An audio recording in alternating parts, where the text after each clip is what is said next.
The Mental Game of Baseball, A Guide to Peak Performance. Without a doubt, the classic guide. This is a book review. I guess as I read it,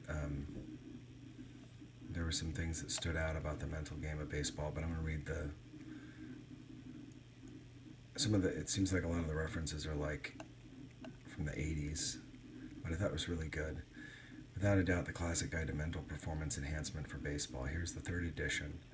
They present their practical and proven strategy for developing the mental skills needed to achieve peak performance at every level of the game.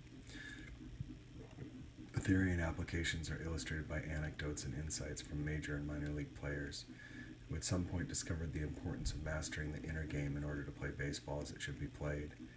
Intended for players, managers, coaches, agents, and administrators, as well as fans who want a more in-depth look at the makeup of a complete baseball player. So, I thought it was a good book. I enjoyed it. My son plays baseball, and I think it's valuable to consider these things, how much your attitude is part of it. A game where you fail 7 out of 10 times. And,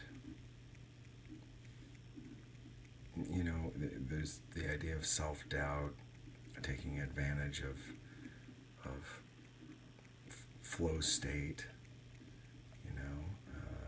Baseball is very much a mental game, and so trying to understand how you should view the game and view the failure.